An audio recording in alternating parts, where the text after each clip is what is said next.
মা বাবার সাথে ঝগড়া করে আমি চলে যাই বন্ধুর বাসায়। বন্ধু বাসায় যাওয়ার সময় আমি টাইম দেখে দেখি 3টা বাজে। এই জন্য ভাবছি আজকে সারা রাত কাটিয়ে দিব হোটেলে, মোটেল। তারপর আমি যাই। আমার কথা মনে আছে, মা বাবাকে কীভাবে মারছে। এই কথা ভাবতে ভাবতেই আমি হোটেলের গেটের সামনে চলে যাই। যে গাড়ি পার্কিং করি আর আমি দেখি আমি ছাড়া আর কেউ নেই হোটেলে। আমি ভয় পেয়ে যাই। ম্যানেজার আমাকে নিয়ে যায় আমার রুমে যেয়ে ব্যাগটা রাখি সোফায় আর চলে যাই শাওয়ার নিতে। গোসল করে আসার পর আমি এখন একটা জিনিস ভাবতেছি, আমি রাত্রেবেলা ঘুমাবো কেমনে? আমি একা ঘুমাতে পারি না। একই জিনিস ভাবতে ভাবতে আমার শরীরটা একটু খারাপ লাগে। মাথায় হাত দিয়ে দেখে জ্বর আসতে।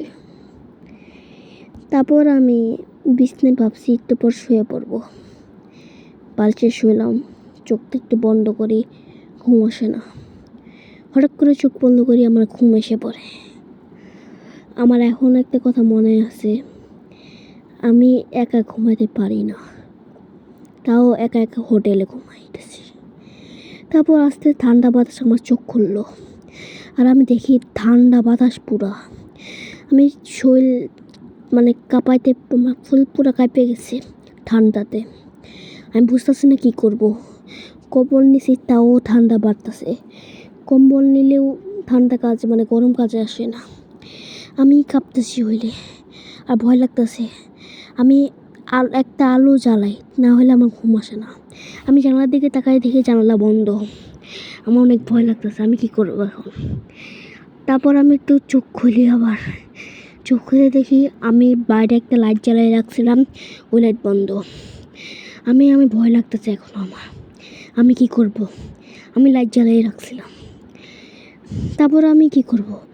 আমি তাকাই দেখি লাইট পুরো অন্ধকার আর দেখি দেওয়ালেই।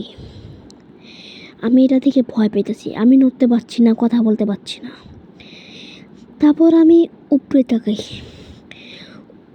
তাকে দেখি আমি আমার উপরে একটা লোক তাকিয়ে নিছে আমার দিকে। এটা থেকে আমি ভয় পেয়ে যাই। চোখ বড় বড় আমার দিকে তাকায় নিয়েছে। আমি আর পারছি না ওর দিকে তাকাইতে, চোখ বন্ধ করতে পারছি না। তারপর দেখি আমার দিকে ওই তাকায় নিয়েছে। ওই ভাঙ্গার চেষ্টা করতেছে, ও ভাঙতে পারছে না। ও ধম করে ভাঙতে পারছে না। আমি এটা থেকে পুরা স্টিল আইস হয়ে যাই আর নড়তে পারছি না। তারপর দেখি ও আমাকে বলে, তুমি এটা খুলে দেবা নাকি আমিই খুলবো? হঠাৎ করে দেখি এটা ভেঙে ফেলছে। ভেঙে আমার দিকে আসতেছে। আমি এটা থেকে চোখ ওকে ফিল করতেছি। হঠাৎ করে দেখি ও আমার সামনে এসে পড়লো।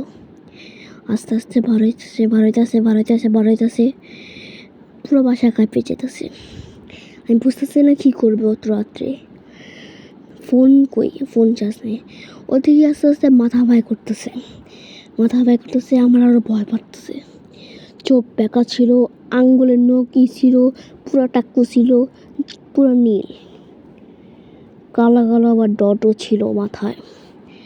নখ অনেক বড়, আমার দিকে হাসি দিয়ে তাকাই নিছে।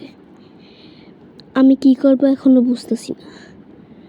তারপর আমাকে বলতেছে, তুমি আমাকে দেখে ভয় পাও নাই, সবাই ভয় পাইতেছে। ও আবার বলতেছে আমাকে, তুমি আমাকে দেখে ভয় পাও নাই, সবাই ভয় পেতেছে। ও মুখটা লুকাচ্ছে, কেসে না ওর এক আঙ্গুল আমার দিকে দিতে যাচ্ছে। আমি কিচ্ছু ও দেয় নাই প্রথমে।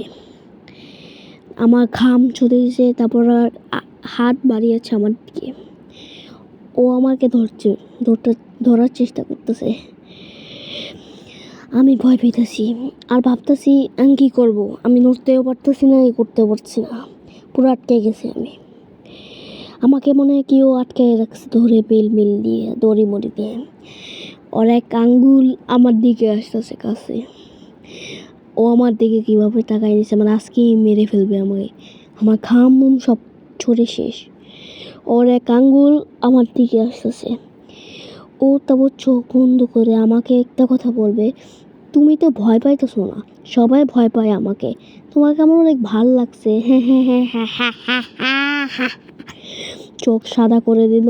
আমি আরও ভয় পাচ্ছি, আমি বুঝতেছি না কি করব। তারপর দেখি বিদ্যুৎ চলতেছে, আমি জোরে একটা চিল্লান দিই। 1 সেকেন্ড আমি ওদিক থাকবো না। আমি ফোন ব্যাগ সব নিয়ে আমি শুধু ওদিক তাকিয়ে দেখছি, আর নাই। এই জন্য আমি 1 সেকেন্ড দেরি করে না, গাড়িতে উঠে আমি চলে যাই। সারা রাত গাড়িতে থাকি। সকাল যে সময় হয় আমি বন্ধুর বাসার দিকে যাই। বন্ধুর বাসায় যেতে যেতে এখনও এই কথা মনে আসতেছে, কীভাবে আমার সামনে